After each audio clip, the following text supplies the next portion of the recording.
Welcome to Iron Sights. This podcast candidly seeks to create opportunities and deliver impact by sharing the experiences and wisdom of successful entrepreneurs and thought leaders who unapologetically aim to win in health, fitness, business, and life. I'm your host, Scott Howell. Welcome to Old School Meets New School. Tradition meets innovation, and imperfection meets excellence. Thanks for listening and enjoy the show. Welcome back to the Iron Sights podcast. I am here with a very good friend and I would call colleague, professional colleague that I got connected with a long time ago. His name is Adam Saucedo. Adam, welcome to the show. Thanks, Scott. Appreciate you having me on. It's been so long. I feel like this is one of the great parts about Iron Sights is that I get to reconnect with people, which was a huge intention for the podcast. But connecting with you, it's not just for me. Well, for me, when I connect with you, it's not just like a friendly, fun conversation. When I walk away from it, I'm always like, God, I just pulled so much, like nourishment or enrichment out of the words of wisdom, whether they're intentional or not on your end, to help me be pointed in the right direction. So I'm stoked about today. Thanks for being on. Yes, I'm excited. So for the audience, you're a mindset coach. And, effectively, and I want you to kind of walk us through this, but you help clients enhance their mind-body connection to achieve optimal performance in the end, a result, right? So that's all kinds of individuals, organizations, teams. You've worked with our organization here at Red Dot. I know you've worked with teams. We'll dig into that a little bit. You've also worked with athletes, one of which was our very own Cece here at Red Dot, which I think is where kind of the connection and was originally initiated. But again, there's some organizational things that you do there as well. Anyhow, we're going to unpack a bit of this so people understand who you are and what you do. But first question, how's the business of mindset coaching right now for you? Well, it's been great. I think everyone needs a little bit of extra support nowadays with their mindset and their emotional balance. So, I think that this has just been a perfect opportunity for me to share some of my insights and practices with so many different types of individuals. I still have a lot of athletes that I do support, whether it's amateur student athletes, also some professional athletes that I do support. But I also work with just your kind of everyday hero, the people who are working on the front lines nowadays, business professionals, people who are ultimately just looking to enhance certain performances in their life, even fitness related. It doesn't always have to be work performance or even home life, but sometimes it's just something that they want to continue to pursue as a hobby or something that really they're passionate about and they want to find their best. Yeah, I think it doesn't matter what kind of coaching you're doing for somebody. Mindset, if you're coaching a human being, is a massive part of this. And it's fascinating that this is what you've concentrated on. Like, this is what you focus. This is what you do, is getting inside and helping people find success in the challenge that's in front of them, or whatever that happens to be, or multiple challenges.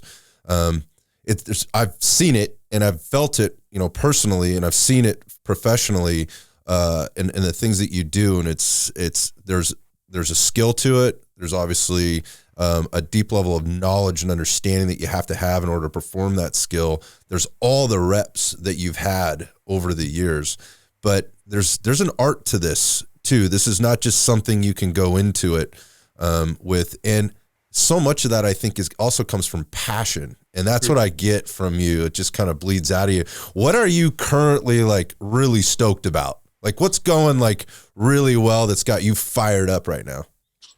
Well, what I would say is that I'm seeing a lot of consistency with the results of my clients. And it's just very rewarding to see that, there's a lot of people who are struggling and challenged nowadays. And to be honest, my clients are excelling and they're finding ways to find betterment in their life through some of these, day-to-day challenges that we all have to face. So I think that's probably been something I'm really fired up about right now, is just seeing how happy people are, how present people can be, even through some of these dire situations. The situation doesn't have to make or break your mindset. We do have that ability to control that. And so for so many, though, we're not used to being in the driver's seat all the time. Right. And so to be able to now take back your empowerment, understand how to drive your own focus and motivation from day to day and even moment to moment. Those are things that really create some strong results, which is something that ultimately we're all seeking. So, yeah, right. In one way or another, right? It's interesting, like you just mentioned there, being in the driver's seat or being in control or being in a position of leadership. Are you also finding that people are maybe challenged right now or struggling with finally realizing that they are and can be in control and need to be their own leader, need to be the leader in their relationship, need to be the leader at their business, need to be the leader of themselves, their life, and taking charge? Are you finding that as well? Definitely. I think that we're so used to being in our comfort zone and kind of going on autopilot at times. And so for now, when finally things start to shift and there's big life transitions, that's the time where things can really fall apart if we're not in the driver's seat or not in control. So to be able to now see that the only person who can really right this ship or to maintain some sort of normalcy, consistency in your life, it has to start and end with you. And so that's exactly what I do, is really strengthen their personal awareness, help to heighten understanding around certain habits or routines that are supporting their needs versus which ones might be hurting their current needs. And just that awareness alone empowers us to be able to create change. So for a lot of people, we don't really have a space dedicated to be focusing on ourselves or focusing on our thoughts and emotions. And so by having a dedicated space with a professional who can really work through that with you and process it and understand how to benefit from the good, the bad, or the ugly, it really just gives you a better chance of now creating that same skill set for yourself. Yeah. So I'm listening to you, and I've got this question before. I told some of my crew how excited I was to be connecting with you this week. And, so what exactly does this guy do? Right. So, well, he's a mindset coach. So he helps people, put better structure, put tools in place in order to help them perform at the level that they want to or need to perform at. And they go, so is he a therapist? It kind of sounds like therapy. So, and I'm like, well, no, by qualification, that's not what Adam is or what he does. But I said, you know what? We're going to unpack that on the podcast, and I'll have him define exactly what it is and make the comparisons and the contrast. Maybe you could do that for us. Yeah, definitely. So, yeah, I definitely still see there's a lack of full understanding of my role at times. Mm-hmm. So I do have to be the educator at times. And so the one thing that I would definitely say is a difference between therapy and my work is that for myself, it's much more action oriented.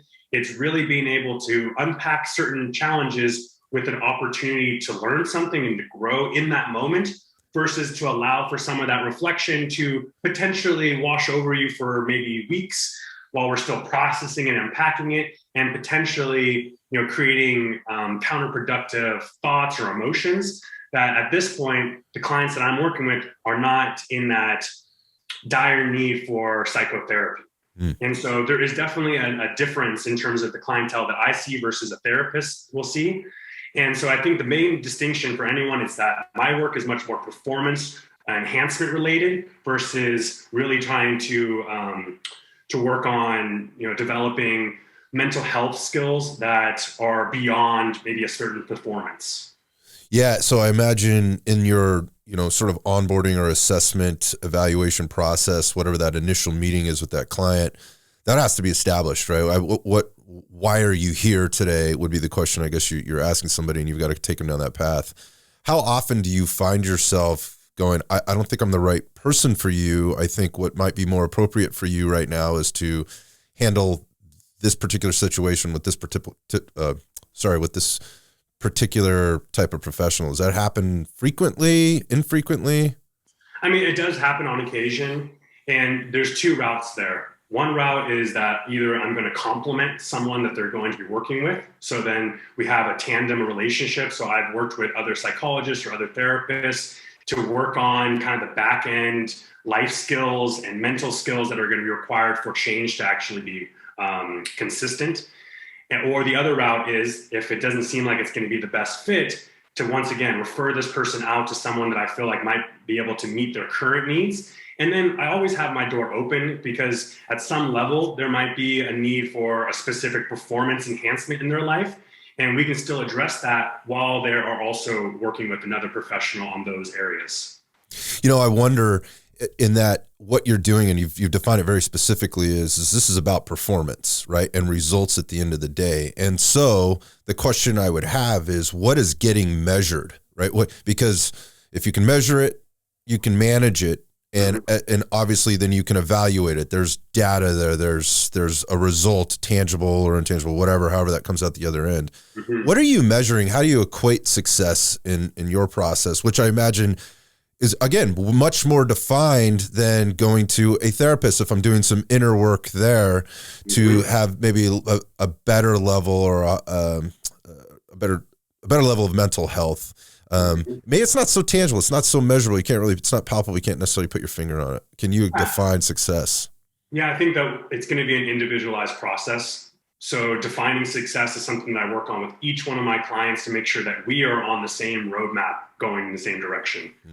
But what we talk about in terms of tangible metrics is going to be looking at the effectiveness of the skills that they've acquired. So being able to understand how consistent these skill sets are, and being able to also just measure through some reflection, how often are we able to meet these demands using these tools? So I really equip my clients with different types of approaches and skill sets that they can take into action, whether they prepare or whether they're performing, and to allow them to be able to then monitor that through their own perspective. And for me to be able on the back end to be hearing their own response and continuing to have that monitoring be a part of my process as well. And so the thing is, it's not going to be something that's black and white all the time. But if we're working towards a specific goal, let's say together, then we have certain targets that we're reaching along that goal process. And then ultimately, if we reach that final goal, that is also an external means of success as well. So, it's going to be a balance of that intrinsic as well as that extrinsic goals that are met through that process. Yeah. So if you're a competitor, if you're an athlete, right, or if you're a business owner or a business leader or a coach, you're measuring the numbers, right? You're measuring the wins, you're managing the losses, you're managing the top line and the bottom line and those kind of things, and those are very tangible. And it's so those are, I would imagine, for people like me that are very competitive, this could be very rewarding or give me much higher level of focus to how I can control those things that's often mean they're at, or seemingly can be out of control sometimes. Particularly, I mean, I'm a gym owner. It's been a little bit of a rough couple of years. We're putting things back together now, and not having the clarity I maybe had after 24 years in this business to the landscape and how to navigate it. What I want to have real clear visibility to is my numbers, right? Like, where am I going to be in 3, 6, 9, 12 months? Shit, where am I going to be next week? Things feel a little different than they did. I don't feel like I always have as tight a hold on the reins as I may have used to in the past. But maybe to provide some context and some perspective, I think there's a really good example of how you work with the different types of individuals. And I had an individual sitting across the table from me here not too long ago, world-class athlete, world champion athlete, Jason Khalipa. And he we unpacked a bit of his book, and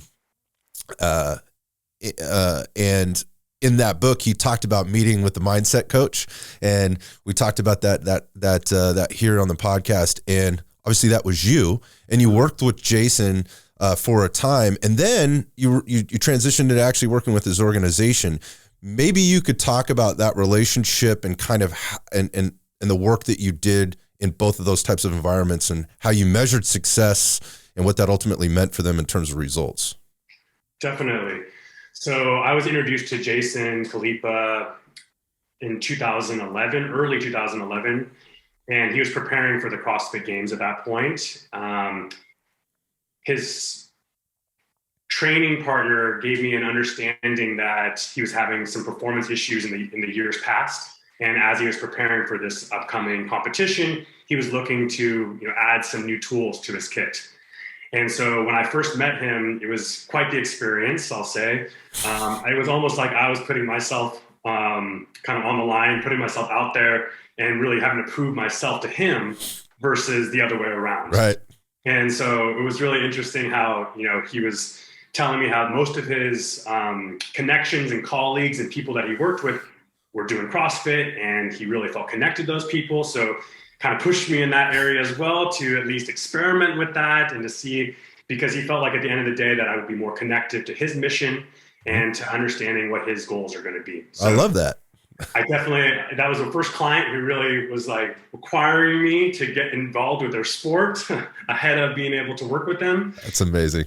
But it was a great experience for me, and it really did enhance the level of work and understanding for myself. So I definitely give him kudos for pushing me outside my comfort zone. I love that. That sounds like exactly like Jason I know. Yeah. Exactly. So we really identified some different areas for him to work on to really benefit his preparation ahead of this. Because at the end of the day, what we were looking for was energy management and not necessarily spilling all of this performance energy ahead of the actual competition. And so what we were able to work on was different skill sets to help him stay calm, stay relaxed, stay focused and motivated throughout the long haul of a long weekend of competition. And he ultimately improved that next year, that following year.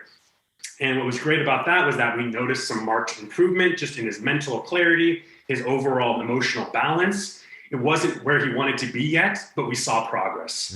And that was huge. Just to see from where he was a year ago to that year, he had a lot of challenges just with his mental game, and then immediately he felt just a little bit more in control.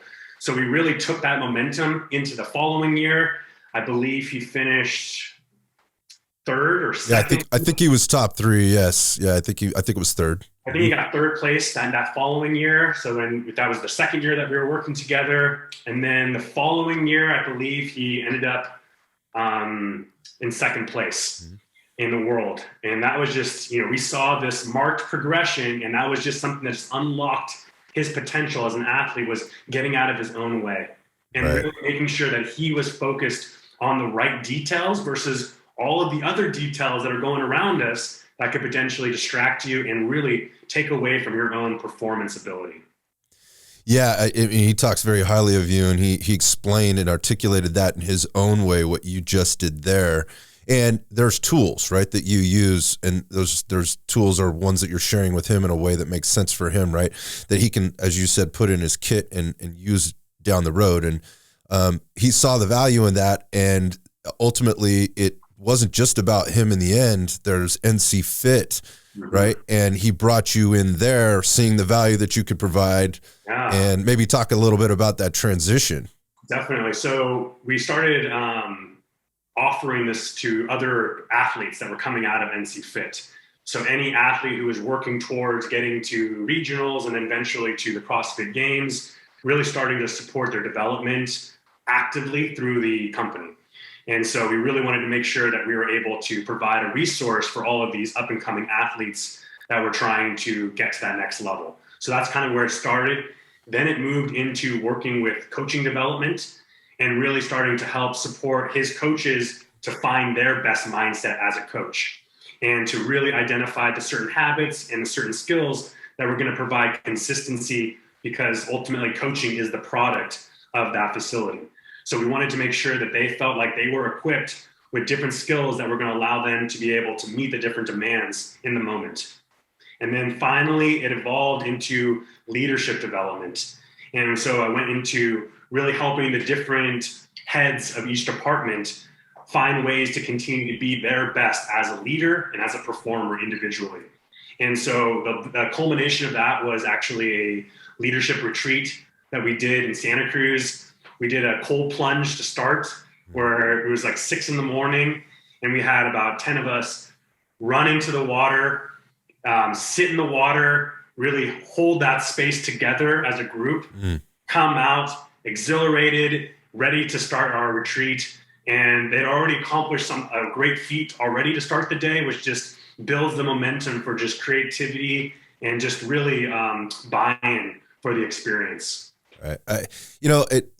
This type of coaching, let's just say business coaching, leadership coaching, obviously performance coaching as an athlete, this is not new stuff, right? This happens everywhere. I mean, the big corporations here in the Silicon Valley, they use business coaching. The difference that I see or that really stands out to me is the physical component in this particular example, right? And your connection to that physical component with the athletes, with the owner, CEO, president, whatever the title is there, and all the people involved in the process. And there's some things I want to talk to you about and have you maybe walk us through and one of those things is building a language to communicate with. Everybody's on the same page. Everybody's moving in the same direction.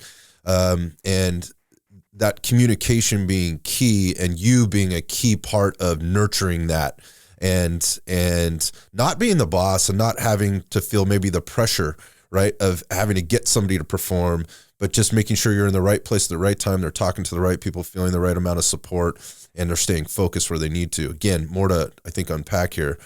The end result of that is, from the outside looking in, was obviously got a world-class athlete who performed very well and still does to this day. This guy's a machine, right? And I know he uses those skills and he in his everyday life as well as an athlete and as a coach and as a business owner. But you're also seeing a business that's thrived, right? And a business that has come through a lot of adversity and made a lot of changes, grew exponentially very, very quick. And, I'm sure you're a massive part of that. That has to feel good, right? And that's right. That's a reward. You have to measure that at the end of the day too, man, and what you're able to contribute as a human to these processes. And so I wonder about, kind of how you got here.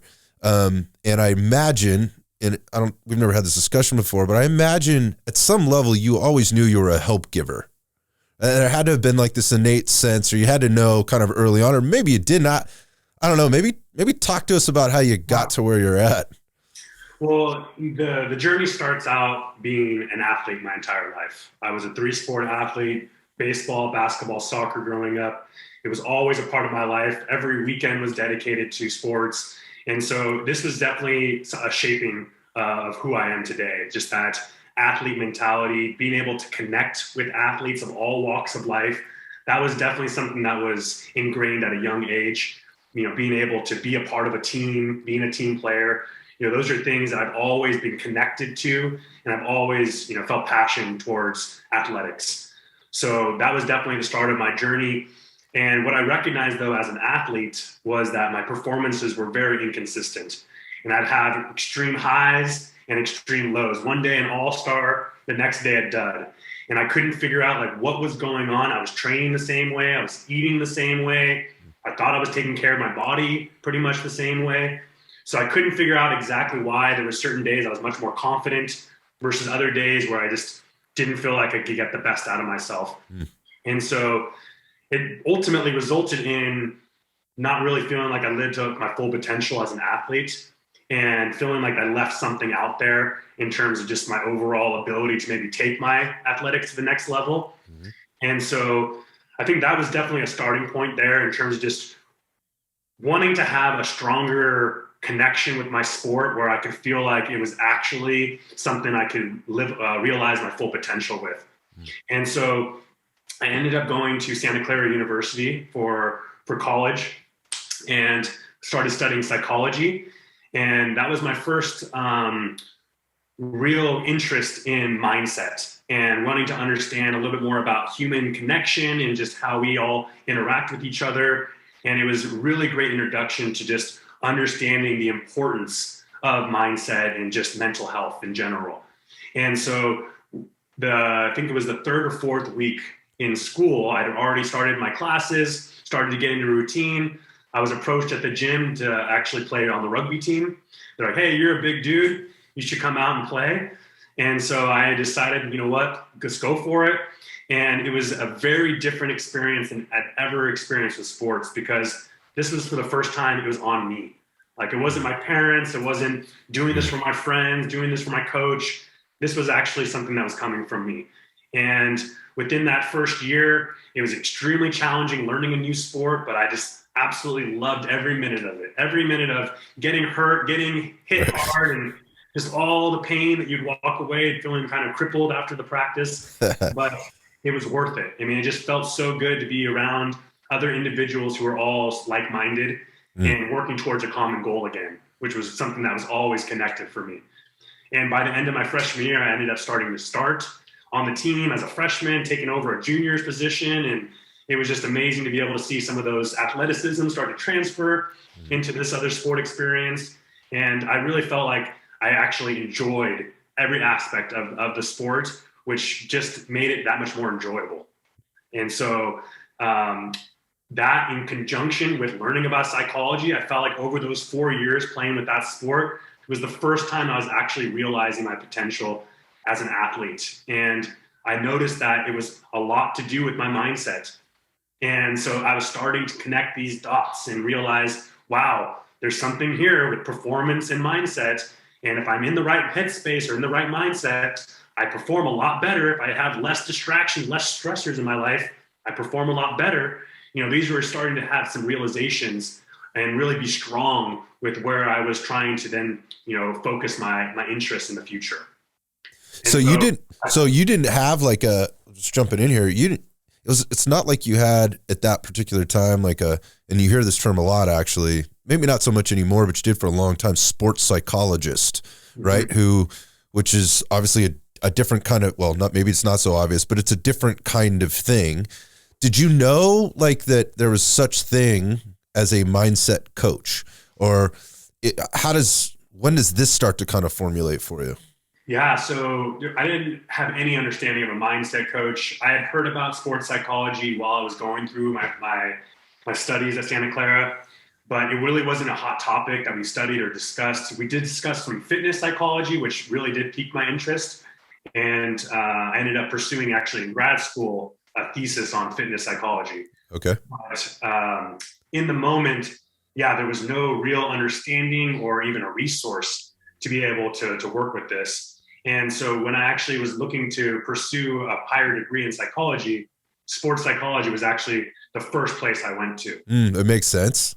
Yeah, I wanted to find a way to marry my two loves of sport and mindset and see if there was a way for me to support that next generation of athletes that just didn't have the resources that I felt like I had. And so it was really a powerful message for me to be able to follow that. At some point, I know maybe I'm not going to be able to, realize my full athletic potential, but maybe I could assist someone else in realizing that. And so it was, I wasn't sure where that was going to take me in terms of getting that sports psychology degree. I didn't know if I was kind of pigeonholing myself into working with athletes. But what I recognized as I was going through my studies is that there was a lot of transferable skills to life skills and to other areas of performance that were beyond just sport.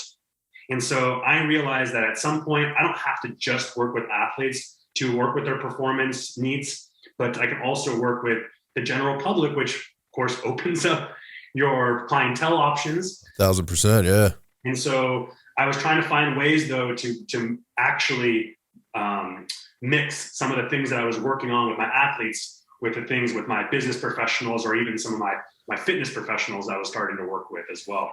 So you're at Santa Clara and it sounds like you're getting involved with the teams. Sounds like you're getting involved with athletes there.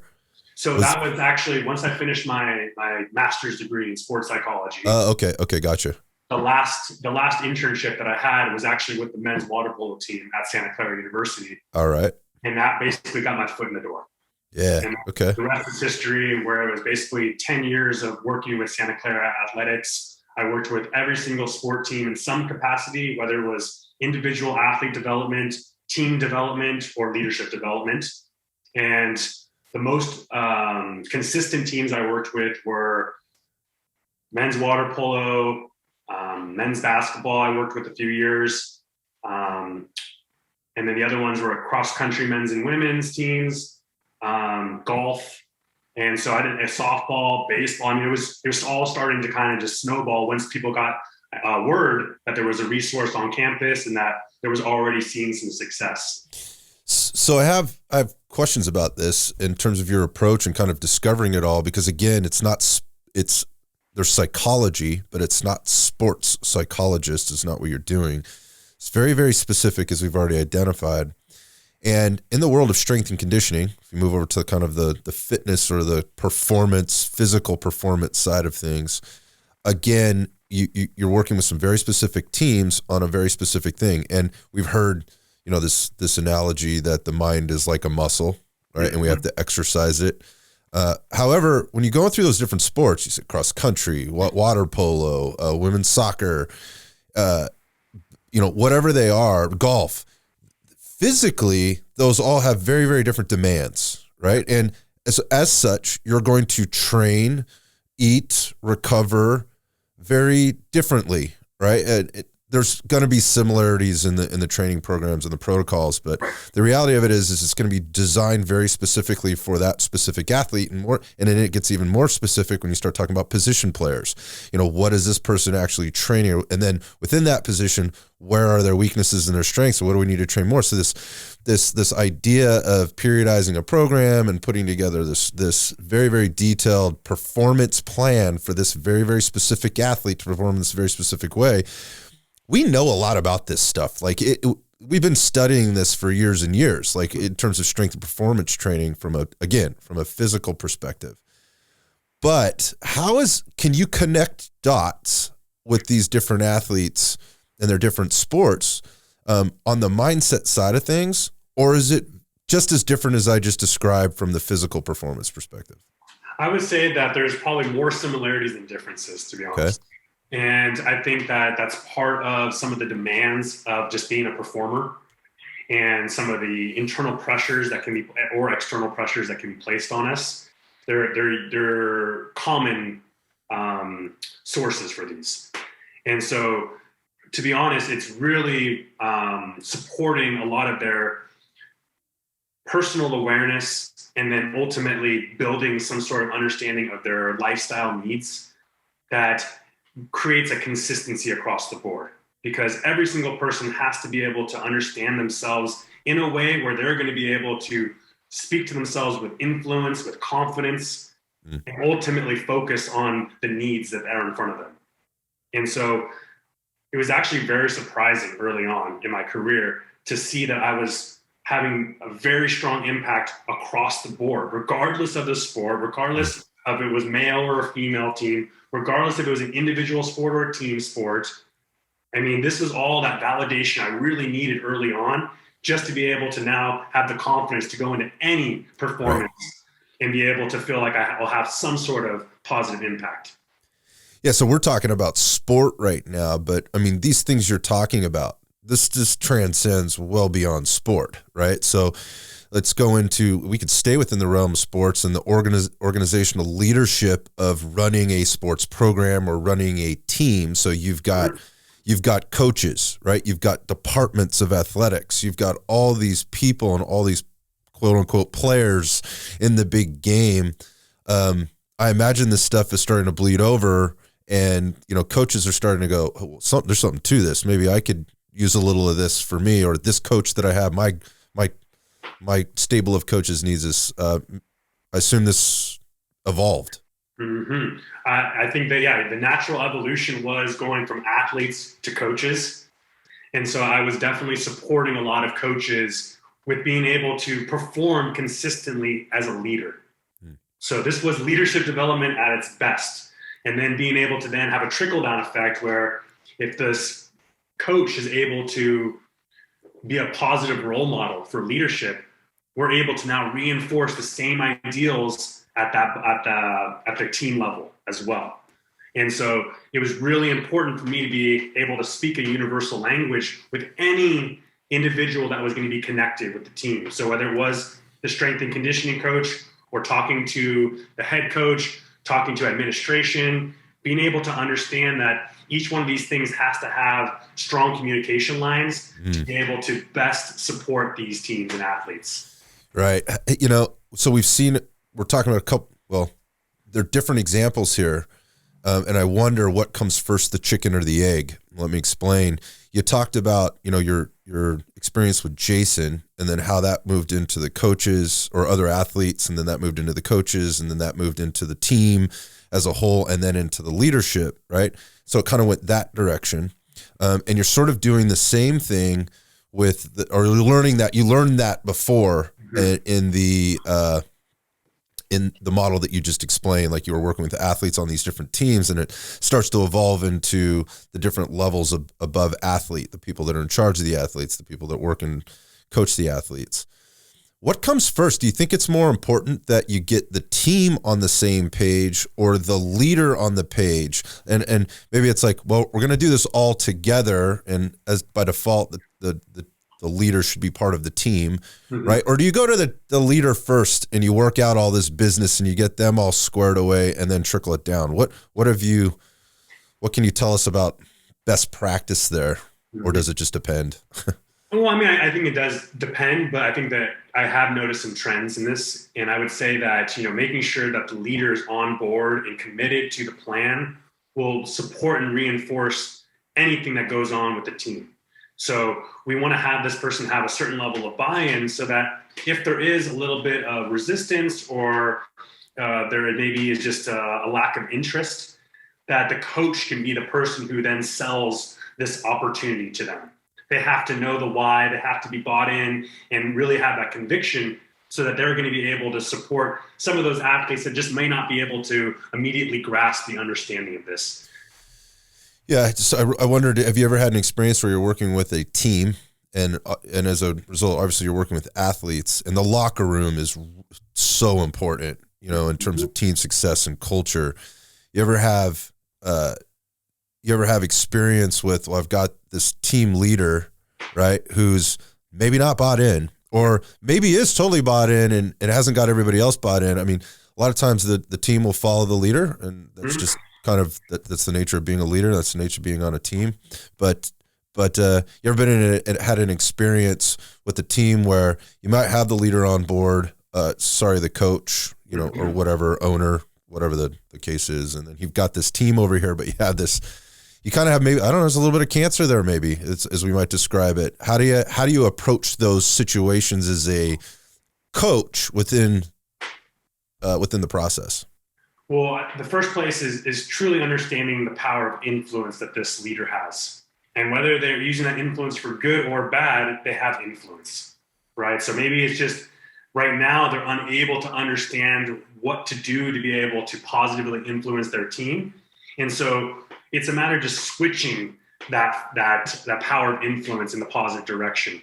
And so if we can really support their understanding of their intention behind being a leader, what they're trying to ultimately achieve as a team and a group, and then ultimately what that will take to be able to achieve that, they're going to be able to have an understanding of how to, shift their perspective and hopefully now turn that same maybe cancerous behavior into now something that people follow for good. So I always just see these people as like an opportunity. I love going into a team and saying, okay, well, this is where the challenge is. All we have to do now is see how we can, switch this up a little bit. We don't have to change too many things. It's a matter of just helping this person shift their perspective, basically recalibrate themselves. So find their balance. I love that. Yeah, I love that. And then really come back at this with a more clear-headed approach, maybe even just with a new incentive to be a stronger leader.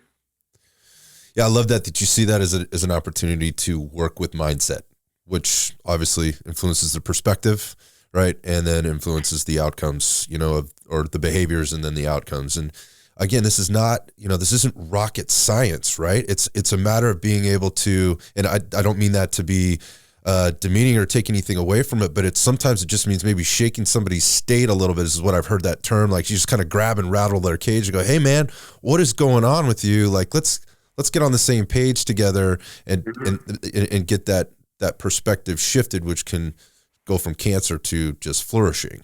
And what I would add to that is that there also has to be an ability to be authentic and to be connective. And so I think that's also served me over the years, just my ability to be passionate, show that passion, have them understand that I can connect on some level, even if it's the lowest level. I will be able to create a connection with you by the end of our first meeting, our first week together. We should have a stronger connection. And those are things that I feel like I've really helped my cause over the years. Doesn't matter what the circumstance, what team, what environment, what performance. It's being able to trust that I know I can connect with others and that I will find a way to make this person at least find some value in the work that we're doing.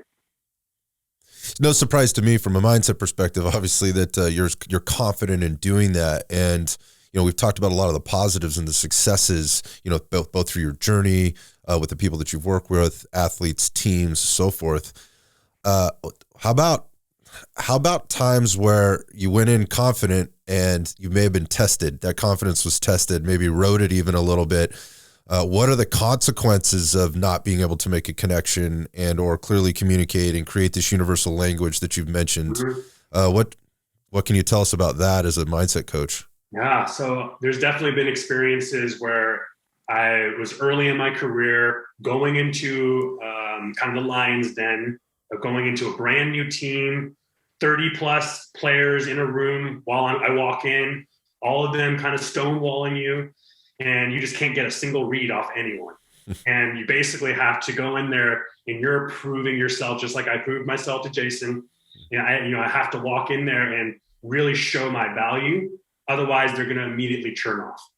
And so early on, there was times where I felt like there was maybe 90% of the room turned off. The world is against you. Everyone is against me. People are just, I'm asking questions and no one's raising their hand, and, there's crickets going on in the background. So it was definitely a challenge to sit in that space and hold my ground while I'm still unsure of reading the room.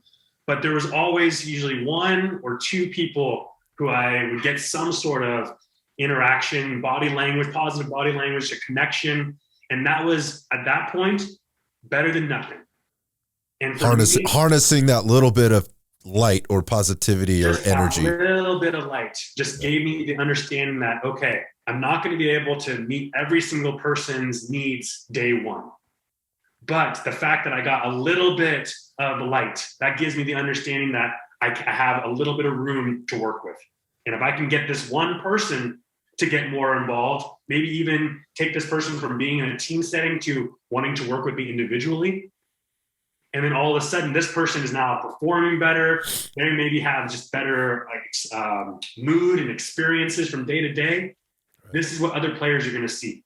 And they're going to be able to know, okay, wow, he's working with Adam. Maybe there is something there for me to continue to work on. And so I've always just kind of, even in those rooms where I felt like there was just everyone was against me, there was always looking for that one piece of light.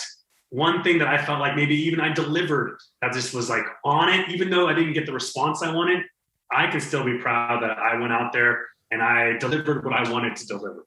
I can't control how the crowd's always going to respond to it. I hope that they're going to respond positively. That's my goal. But at the same token, there could be certain circumstances that, do not permit that to occur.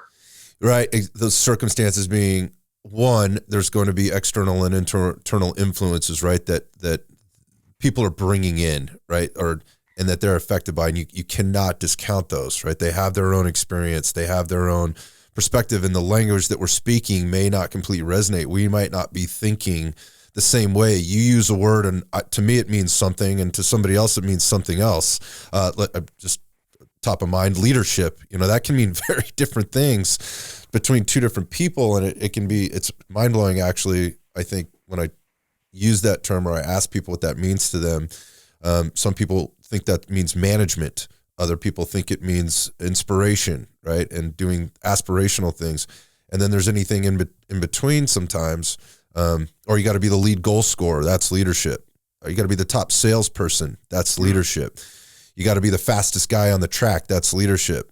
Those are character traits, or that's a result of something. But to me, that's none of those things define leadership. I think leaders will perform in different ways, and you'll be able to identify those things. But the external, though, and I imagine as a mindset coach now, currently, as I know it is in other professions that we work with people's mental health, and from psychology to therapy, marriage and family therapists, you can't get an appointment with those people right now. People are challenged. So many things have happened in the last year that have kind of blown people's minds with regard to now I'm in control. We talked about the control factor, or now I feel completely out of control. And it's maybe felt like that for so long that they're just fatigued. I mean, they're just they're just fatigued. And I see, this is kind of when I look from the outside looking in at the world right now, with all the things that have happened and all the things that are going on politically, socioeconomically, culturally, there's just so many moving pieces, and whether those things always existed and we were just less aware, right? Or we're just maybe hyper aware, right? Or somewhere in between now. I wonder how many of the challenges that exist now for us, the collective us, are due to just really poor levels of ineffective communication. Just we don't communicate well. We don't, not with ourselves, not with the people around us, not with our teams, not with our families. We're just not doing a good job at communicating. And I wonder the fatigue that's created, if that just puts us in a place where we have collectively a lot of work to do, and we need to completely restructure how we do things. I don't know. What are your thoughts on that? Well, when we're in that state of mental, physical, emotional fatigue, we're in a compromised state. And so really what that means to me is that our shields are down. And so we're way more susceptible to those little things that may have just kind of brushed off our shoulder will now really linger and nag with us. And so that is a byproduct of just not having the ability or bandwidth to be able to manage it in the moment, because we just don't have those reserves accessible anymore. And so the most important thing I help my clients when they're first starting out is to recalibrate all of their areas of their life so that we can start to recognize if there are certain inefficiencies, certain things that are pulling on us that are draining energy actively. Whether that's something that we're thinking about actively, maybe something that we're not thinking about actively, but still pulling on us, right? So it's in our conscious mind or our subconscious mind, whether it's something that we have unresolved in our life, that's going to emotionally impact us, right? All of those things right now are basically waiting for us to be able to be at full strength. And so once we get back to that equilibrium, we have the capacity to be able to address these things in a high performance mode, right? We're going to be working in a very lackluster approach if we don't have the full energy reserves. Yeah, that's what I was just going to say. So I'll use this word again. What's the consequence of not addressing these things and not getting back to full energy mode? What should we expect to see? Yeah, we're seeing just breakdowns in performance, whether that's work performance, seeing inconsistency, or just lack of motivation, lack of focus. We're seeing things even just in family life. So certain relationships are starting to be tested, and unable to even gain perspective on some of those things. So certain relationships could unravel when we're in those compromised states. And then the other thing is, even just whatever that additional performance is. So whether it's school or your sport, those are things that are also going to now be impacted in a negative way.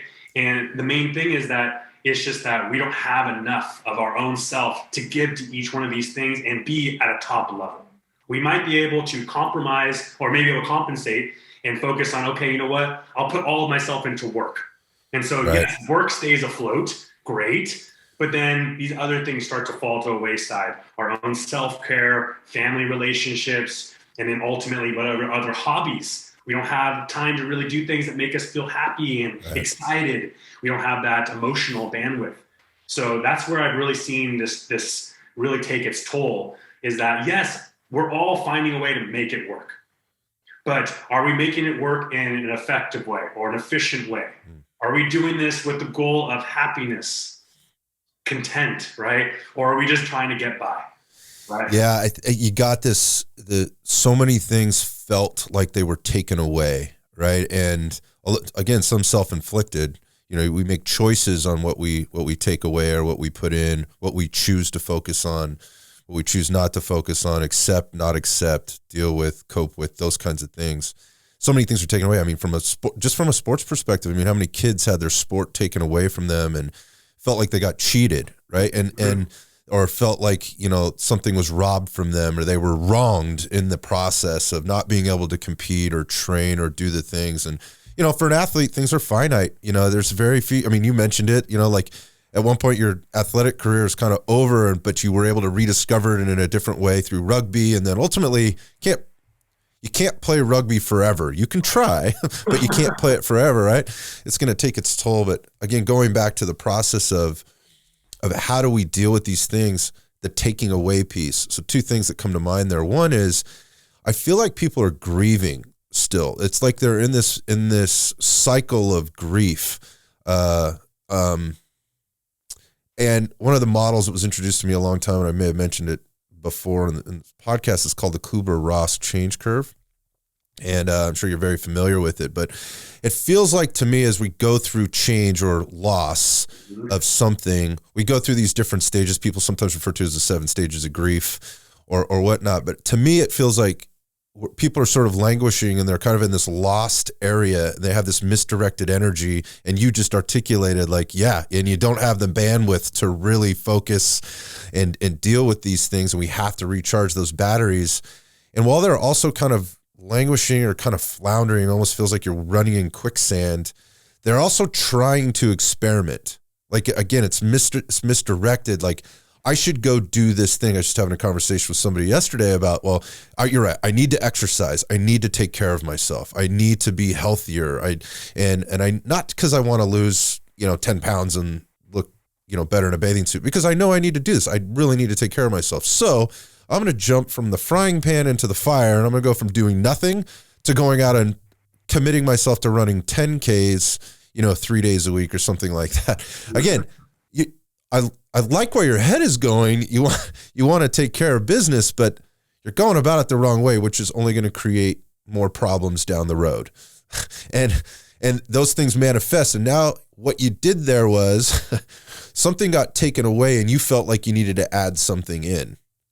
And it's oftentimes we need to take stuff away, right?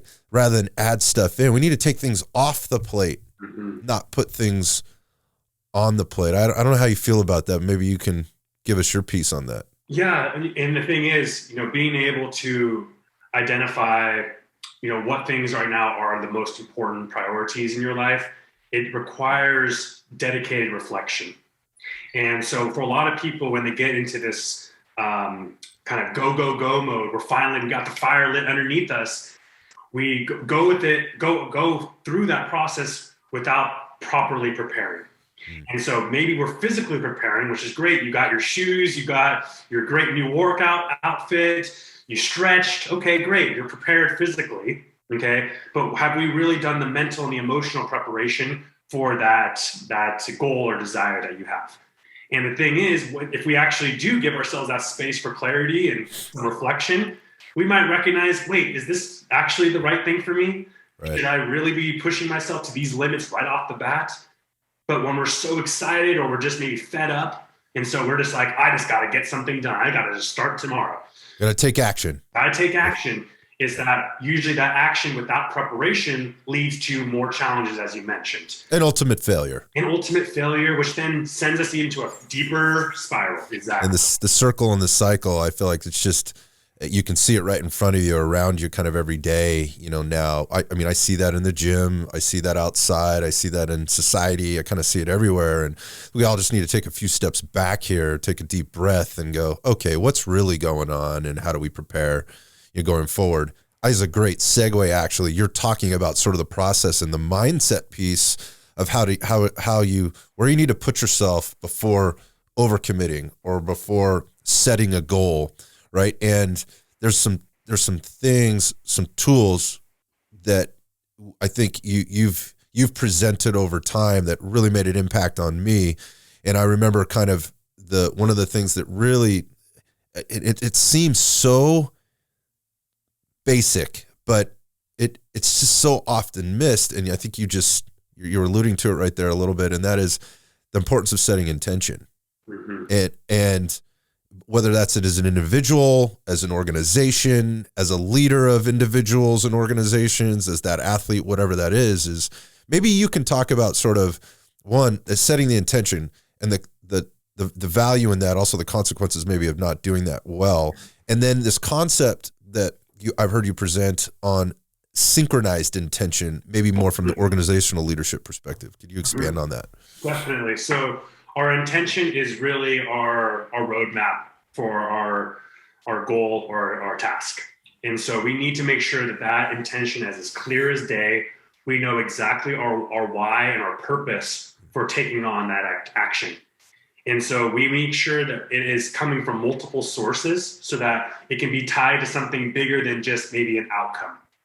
So that I'm doing this to win this award or to win this game, right? That is very short-lived and also something that ultimately might be outside your control. So we really want to make sure that we have full ownership over this intention and recognizing what's going to empower you to be able to achieve that goal.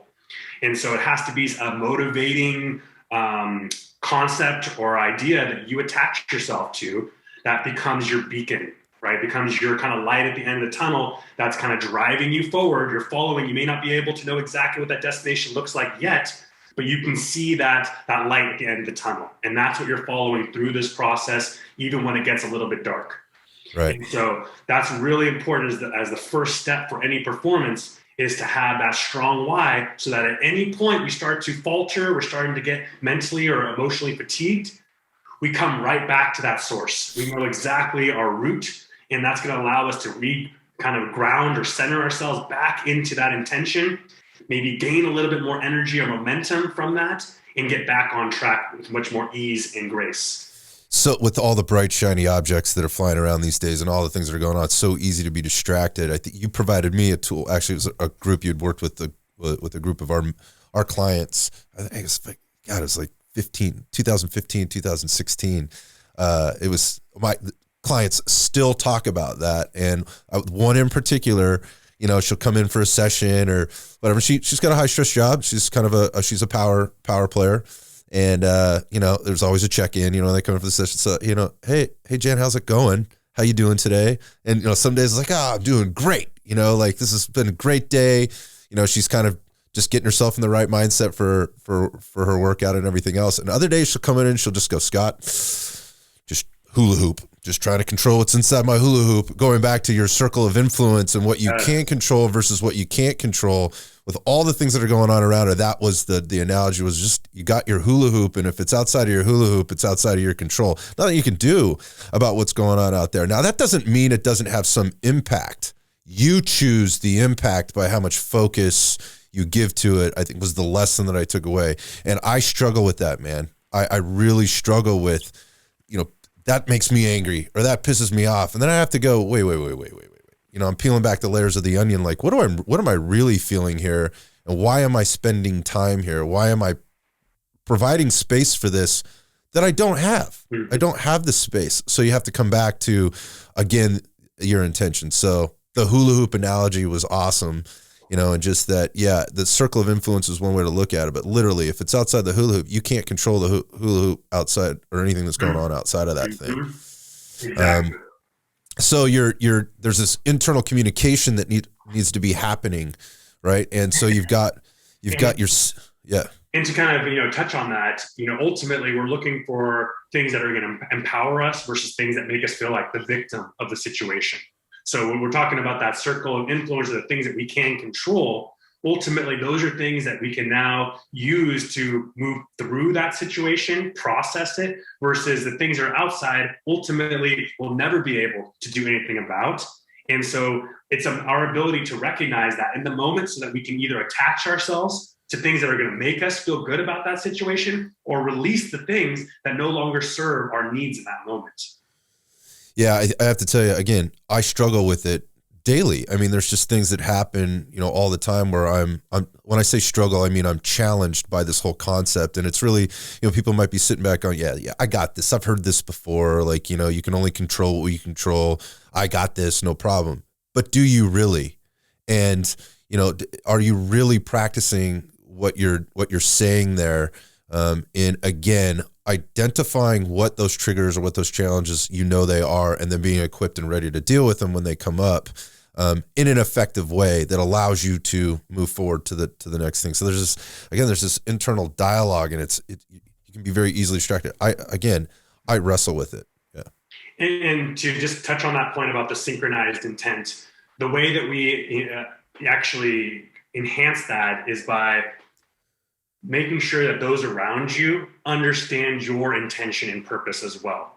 We need to make sure that every single person's on the same page. Those people that are in your support system understand what your why is, so that even on those trying days, maybe you're not going to be able to tap into your own inner strength, but you have those around you that are going to be able to support that misstep and hopefully get you right back on track. Right. So that, again, that's that universal language. Like, here's where I am. Here's where I could use your help. And important to identify. I'm not asking you to sign off on my bullshit. I just need you to understand where I am. Right. And I need your support. I don't need you to enable this behavior. I don't want you to enable this behavior or this thought or whatever else it is. But here I am. Here's what's going on with me. Here's what I'm trying to do. Here's how you can help me. Or maybe here's the things that are going to challenge me along the way, and identifying those things so they can help me identify maybe when don't have the bandwidth to deal with it. So you put these structures, support system in place through that, again, through your synchronicity, but also in the language. I wonder if maybe you could talk about those things, the creating the universal language and the correct or establishing intent as that center point of focus, and how you implement this, right? Let's start with the leadership perspective. How do you implement as a leader, if you're a leader on a team, a business, your family, as a father figure, mother for patriarch, matriarch, whatever the case is, as a parent, how do you implement this stuff as a leader? How do you get that language to be spoken and set that intention in the right kind of way? So as I mentioned earlier around, dedicating that space for personal reflection and just your ability to work through different thoughts and feelings that you may have from day to day, it's also important periodically to do that as a group. And so as a leader, being able to create a dedicated meeting or a space to talk about these things. So it's not coupled with our kind of weekly to-do list meeting that we have at the beginning of the week, but creating a dedicated space around, we're going to identify this quarter's intention. Or this week's intention, whatever it may be. And being able to make sure that at that point, it's a collaborative effort to being able to identify what is the collective intention and how as a group are we going to hold each other accountable to achieving that. And so when we talk about that universal language, we want to be able to understand, well, what does accountability mean? Right? What does that look like on this team or for this family? How do we measure that? Right. What are our roles, responsibilities? Yeah, we got it. Exactly.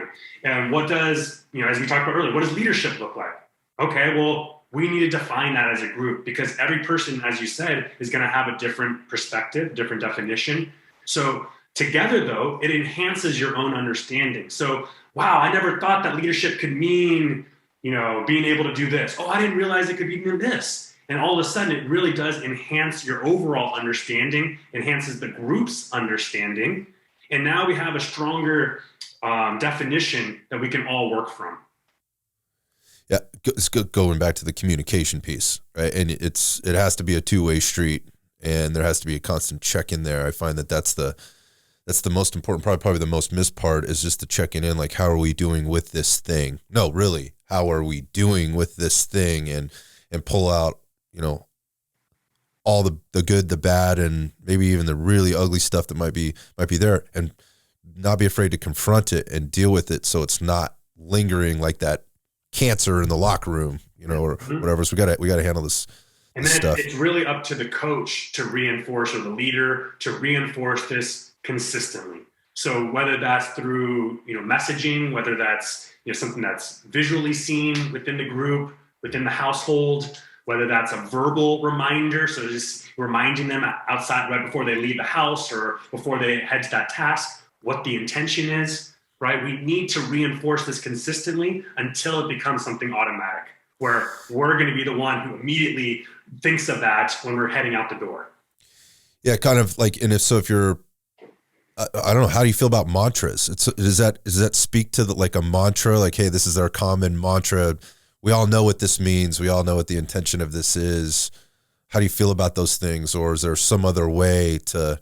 I think that a group could come up with a intention that's set as a mantra, but I would say that those two things are a little bit separate in its idea.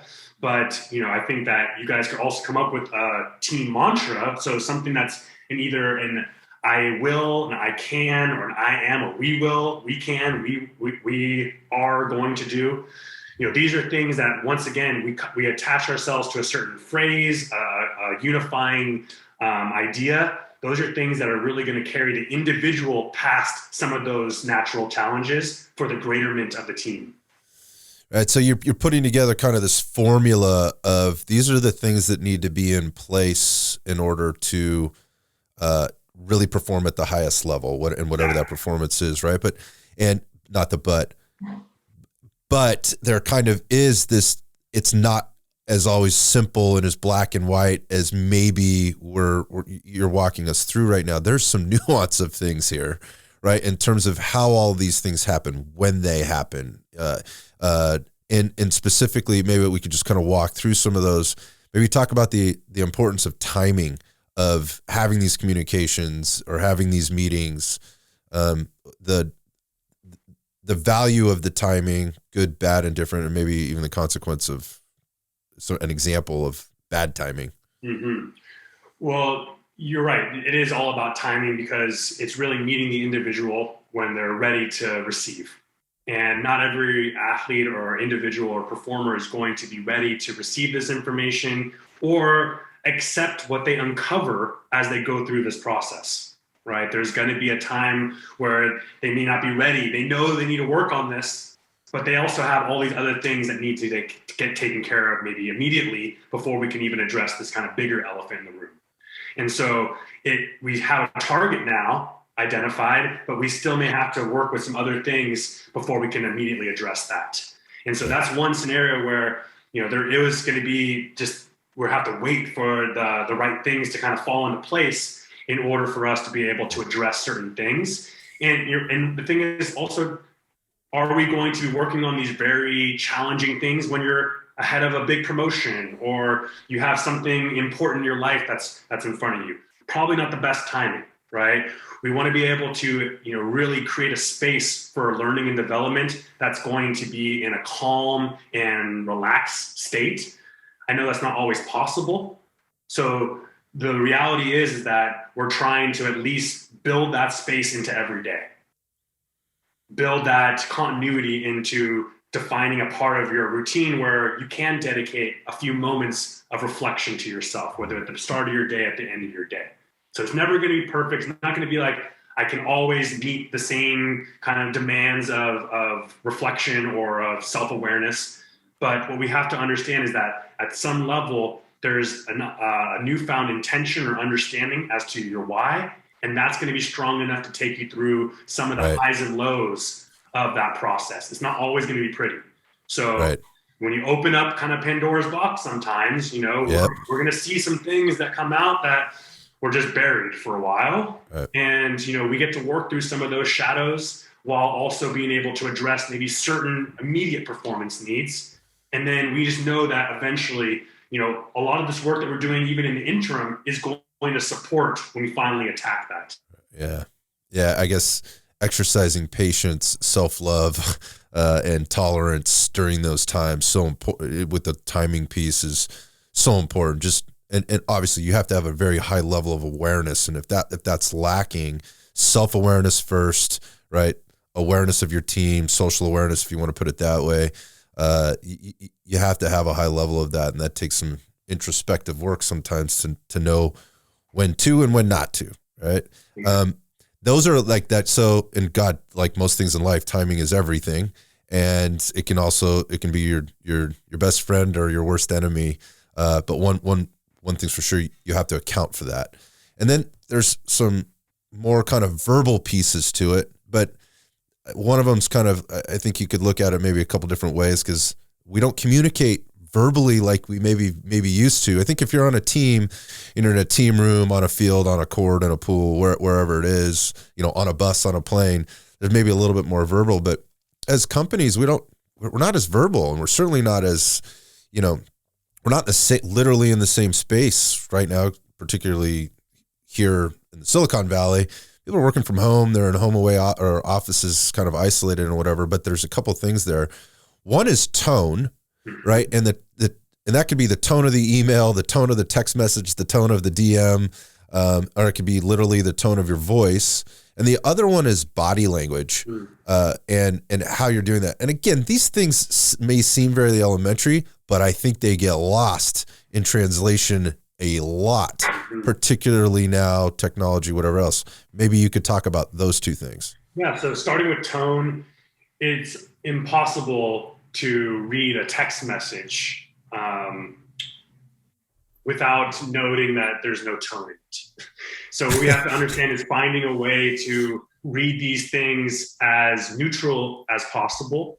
And so that's something that's going to be a conditionable skill that we have to work on is, really your reactivity to what is on the other side of the message, knowing that we have no control over how that message was conveyed, especially via text message. Mm-hmm. So at least understanding what you can control in that situation, which is your response to that situation, and really making sure that at some level, if it's impacting you negatively, that we have the perspective, or we have the opportunity to shift our perspective and see it from a different light, right? We don't have to necessarily read into every single text message that it's having a negative tone per se. So, can I ask you a quick question? And that is, so you've been doing this a long time, man. And social media has been around this entire time for you, but how has current social media impacted the people that you work with, right? Again, athletes, coaches, leaders, whatever. How has that impacted them? How does that made your job different in terms of the coaching you have to give somebody? Definitely. And there's just, I guess, maybe an addiction at some level. Oh, I 100% agree that exists. Right? Yeah. And so, that is another performance that we're looking to enhance. So we're saying that we're not going to be able to take away your access completely, because that's not realistic in these times and days. We need to still be accessible. We still need to be able to feel connected to our own society, our own culture. So those are all things that are extremely valuable to maintain. But it's all about striking that balance, understanding how to be able to really enter that experience when we're in the best mind space. And why I say that is because I've seen so many of my clients, they're having a bad day, they're already tired, and they're now laying in bed, scrolling on their phones, and they're seeing all these things that are making them feel more anxious, making them feel more depressed, making them not feel like themselves. And the thing is, that is something we don't have to do, right? This is something that's not being forced upon us. It's a choice. So the only thing is that we just have a lack of awareness over what this may be actually doing to us. Right. Otherwise, we may want to actually take care of those needs in the moment.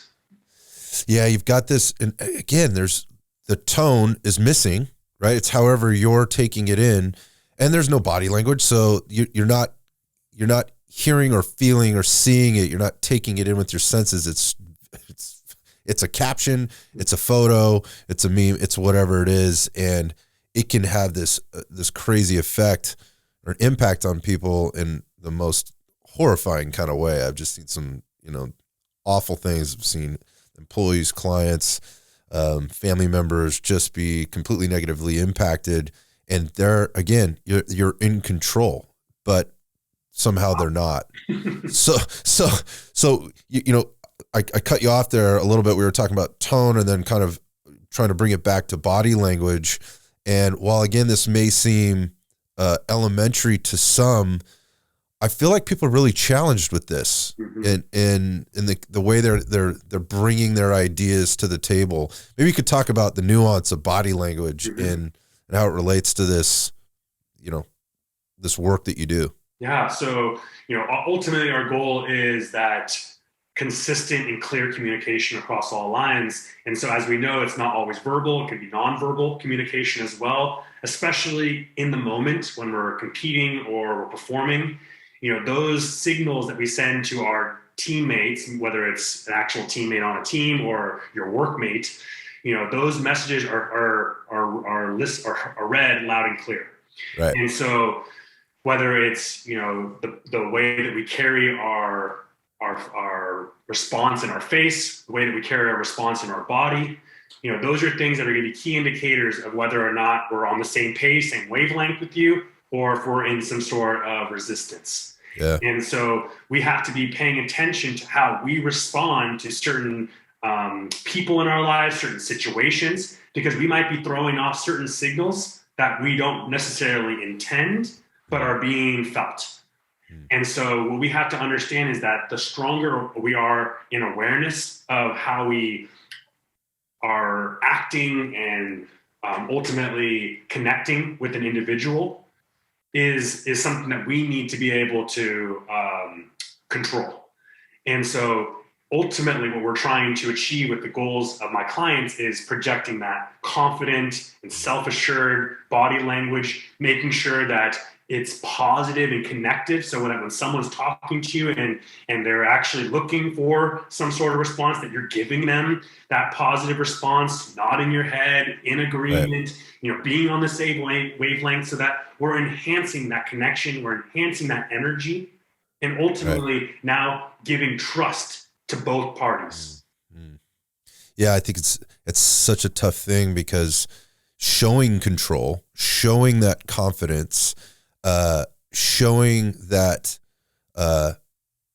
I'm standing my ground, right? And you mentioned that early, can be mistaken, and almost now, let's just say, with all the things that are happening and how highly sensitized we are, it just leaves, and maybe we don't have the bandwidth to kind of really deal with or really examine what I'm seeing in front of me, but it sounds like this person's being a bully. It looks like this person is being aggressive. It appears this person only has one thing on their mind and only has, one thing to say, and they're just setting me up for, the argument or the negative. And again, like, I found myself just not having conversations, right? More than ever in my life.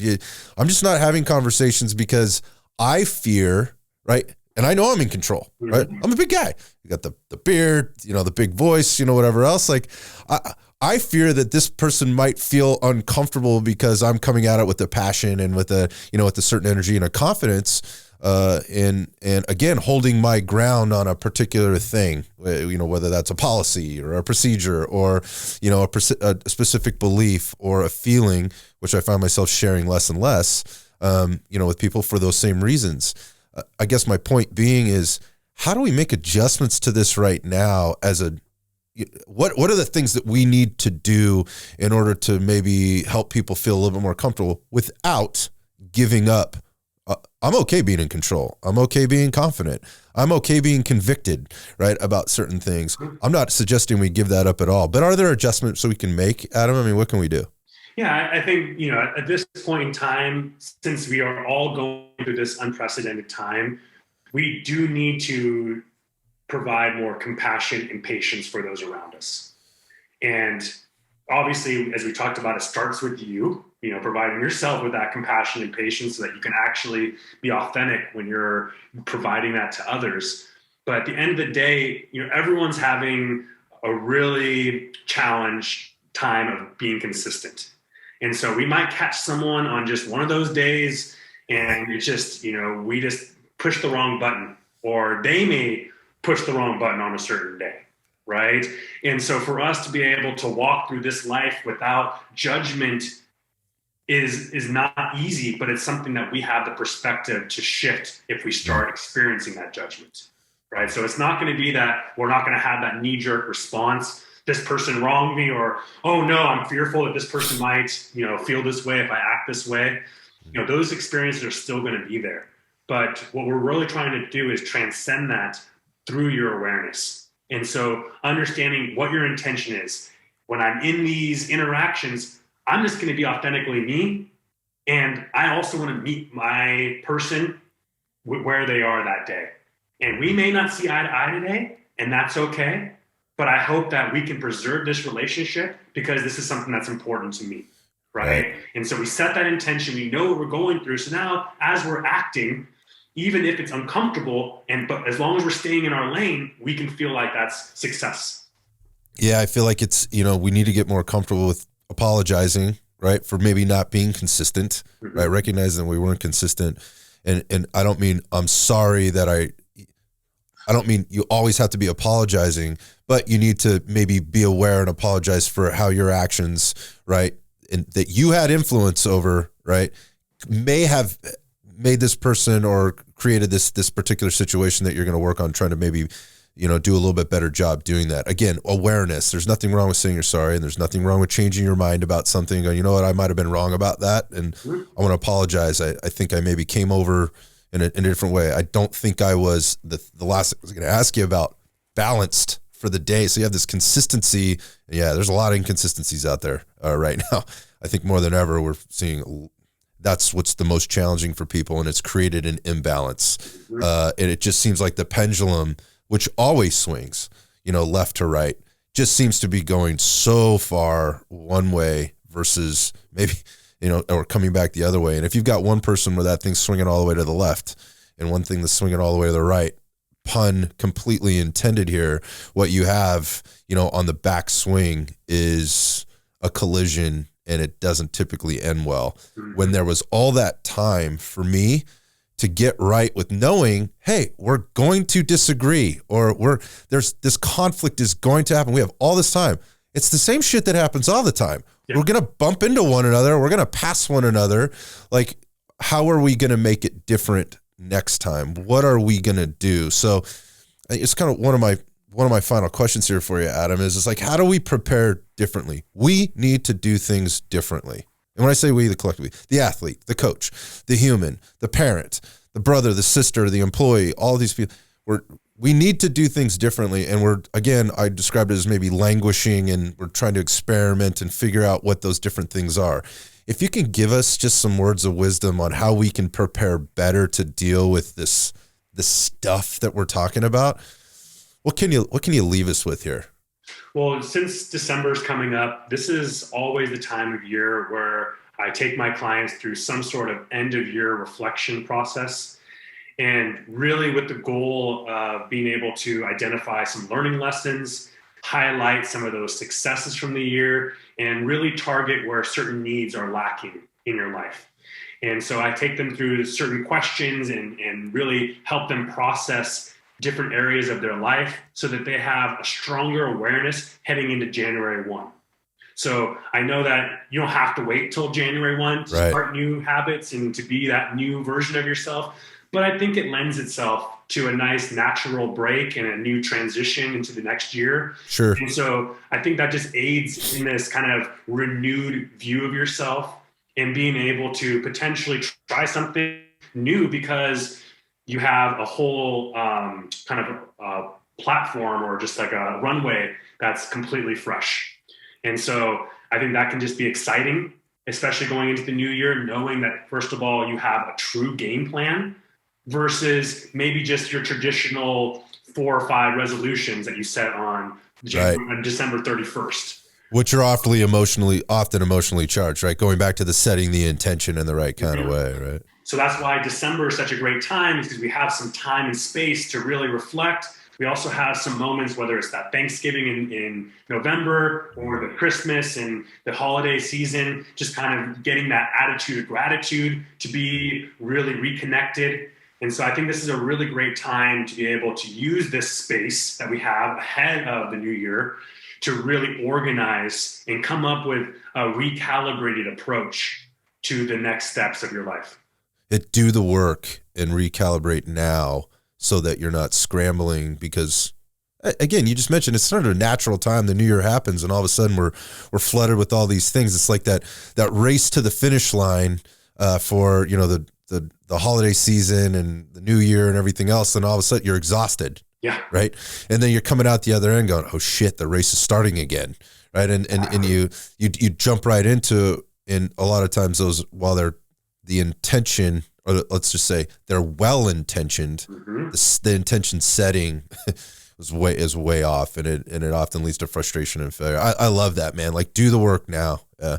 And, just some things to consider when you're doing your reflection, just to make sure that it's a dedicated distraction-free zone. Yeah. Create a calm space, put your devices away, maybe be away from your kids, your family for a little bit, go outside. That's always nice, just to be in nature, really centers us. Another one is making sure that we just really center ourselves with a deep breath before we even enter that experience. That's something I suggest to all of my clients before any performance in general, but especially with the reflection process. We want to start to down-regulate and make sure that we're calming our thinking mind and our nerves.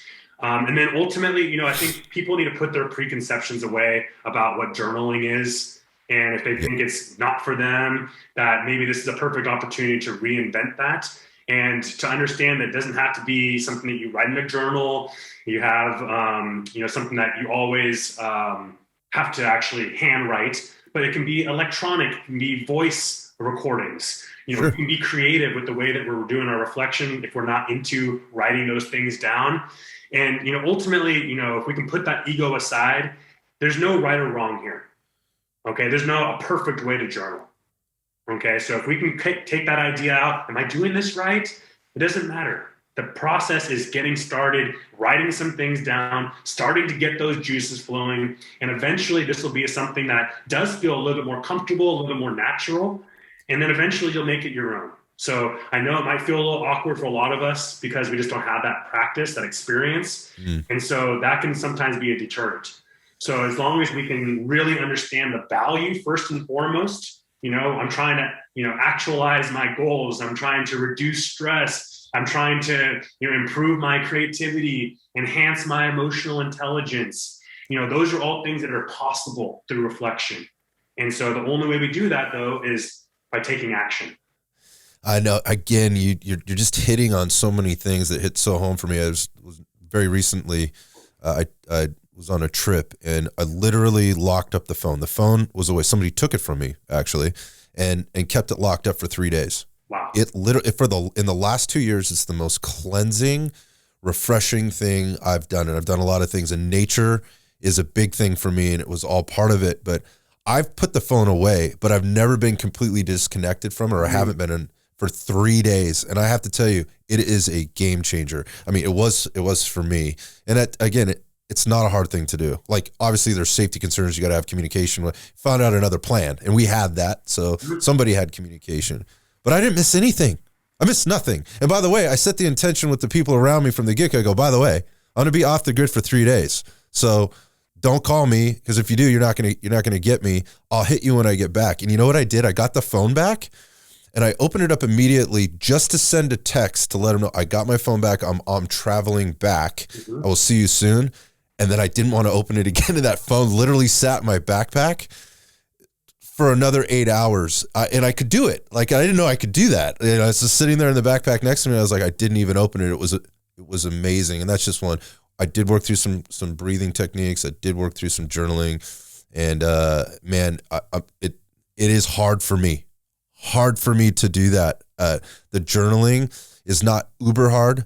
The breathing techniques, the meditation, quieting the puppy that's in my head is very, very, very hard. Trying to get that puppy to sit and stay still, in the moment, so that I can be open to the experience or be very reflective. But I have to tell you, even as challenging as it is, it's such a reward coming out the other end. And I mean, I could do a lot of things, but that one is one of the ones I have to continually practice. And so, but I couldn't agree with you more. It's so simple. It's so easy for you to do, and there's such rewards at the end of the day on that stuff. Adam, we got to wrap this thing up here, and I'm just curious. We talked about sort of business in the beginning and the successes you're having and that your clients are having. Makes me super happy to see and hear about those things. I wonder if there's people listening that want and need some Adam in their life and some coaching. Do you have space in the schedule, man? I mean, is there a spot in there to get some people? How do people do that? If so, where do they get you? How do they reach out to you? What can they do, man? Definitely. Yeah, I actually am still taking on clients for the winter and upcoming spring. So I do have the bandwidth to take on a few more clients. The way that people can get a hold of me they can go directly through my website, which is mindsetbyadam.com. There is a way to contact me through there. You can also find me on Instagram, which is also at mindsetbyadam. I'm also, if you want my email address, it's mindsetbyadam@gmail.com. So as long as you remember Mindset by Adam, you're good to go. You're good to go across all platforms. Just real quick, what should they expect? That they're setting up a call with you, and you spend a little bit of time. What does that look like for? Yeah, what should they expect? The initial process is really the initial assessment, which we get to know each other and ultimately identify some of those performance needs and start to create a plan of action that you feel like is going to be appropriate to realize your goals. And then after that, we devise a plan to really identify how to start adding some skills and tools and approaches to your current routines and really starting to now build upon what you're doing from week to week to support your ultimate growth. And it changes from client to client. It can be weekly meetings, it could be bi-weekly. And then eventually what it looks like is usually a once a month maintenance call, which just helps as a checkpoint, as a point of accountability, and just allows for this person to have a space that's dedicated to themselves. Yeah, so we've talked, that's sort of about the individual, and I have more experience with you on the organizational side of things. I mean, you just mentioned the term or the word bandwidth there. Does your current bandwidth allow you to work with teams or organizations if there's coaches or leaders out there that want to do that? And is it similar? Like, we kind of got to get this initial process started. Is it similar? Is that even available? No, I definitely still am available for different talks and providing different educational opportunities for different programs and organizations. And that's once again just kind of based on my bandwidth from month to month. So I definitely do take on those clients when available. And, as long as we have enough lead time, we'll definitely be able to figure out some sort of option that would work. And once again, finding me through any of those avenues would be a great way just to set up that initial call and, being able to devise a customized plan.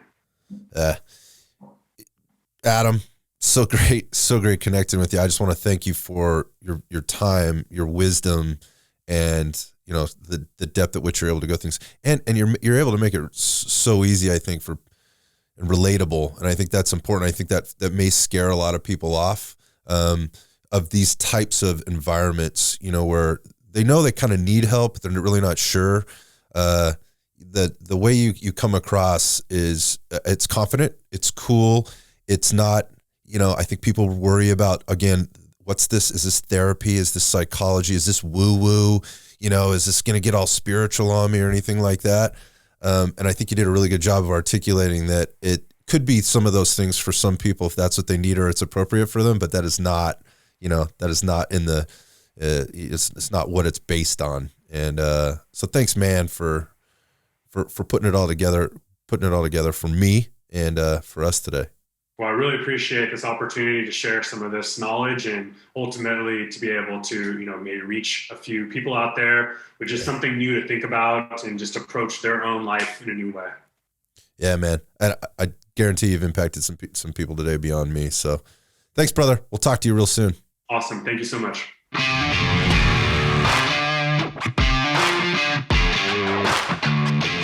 Thank you for tuning in to this episode of Iron Sights. If you enjoyed our conversation, you can support our mission by hitting the subscribe button, leaving a review, and sharing the podcast with a friend. I'll see you on the next episode.